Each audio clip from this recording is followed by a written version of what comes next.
My boyfriend tried to sell me off to pay his debt, except the mafia don he picked was my brother, and that idiot had no idea just how protective my brother was, or how brutal he could be to anyone who dared hurt his family. Whatever was in the car knocked me out the moment I got in. Time passed. I could feel that much, but my body stayed limp, weak. Eventually, I felt my mind clawing its way back. Not fully, but enough to hear. Miles was on the phone. First call, he was yelling at someone for pushing him to repay a debt. Then the second call, it was a call to his mother, telling her he wouldn't be making it to Christmas dinner. The third call was different. Miles's tone dropped, soft and submissive. Sir, I know it was generous of you to let me leave and try to gather the money I owe the casino, but I still couldn't come up with everything. So, like you said, I brought my girlfriend tonight. Maybe we can try that thing you mentioned, handing her over to your Don. He hesitated. I'm willing to do whatever it takes to clear my debt. A pause. Of course, I'll make sure she behaves. I'll tell her it's an honor to be chosen by you. I know how much grace you've shown me by giving me this chance. See you soon. Panic crawled under my skin. I tried to move, to sit up, but I didn't have the strength to lift even an inch. Soon, the car jolted to a stop and Miles leaned over, cupping my cheek. I forced my eyes shut tight. Eva, you looked so stunning tonight. I knew you wore that dress because I said I was taking you home to meet my family. He lowered his voice. You know my tuition debt's a mess. I thought maybe I could hit a lucky streak at the casino. I never meant to lose everything. But now I owe money to a thug who threatened to kill me and my family. But luckily, he said you're just his boss's type. I owe him 20 grand, Eva.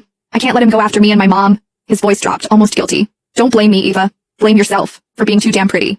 Just one night. Mr. Snake said it's only for one night. Then I'll come get you. I swear. I'll take care of you for the rest of your life.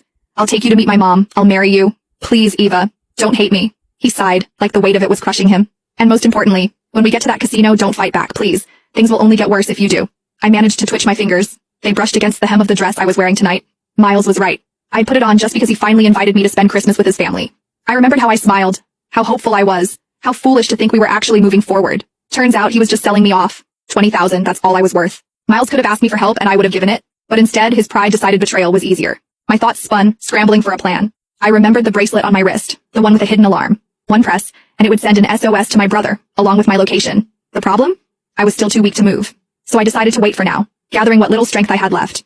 Whoever this boss Miles was trying to hand me off to, if I had the chance to mention my brother, they wouldn't dare touch me. And if that didn't work, I still had the bracelet. A few minutes later, the door opened beside me. Rough hands pulled me out of the car.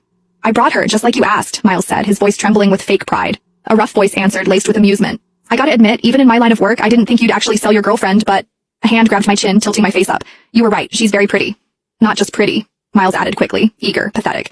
The prettiest. She was even voted best looking in our class, but too proud. Always had her nose in the air. Took me nearly a year to win her over. And you're willing to hand her over to me? The man sneered. I cared about her, Miles said with a sickening laugh, joining Snake's. Just not as much as I care about myself. Besides, look at that body, and her fingers. She's a pianist. Real flexible too. If you catch my drift, she'll make your Don more than happy. The men around us laughed, crude and revolting. If our Don is pleased, your debt's cleared, the man said coldly.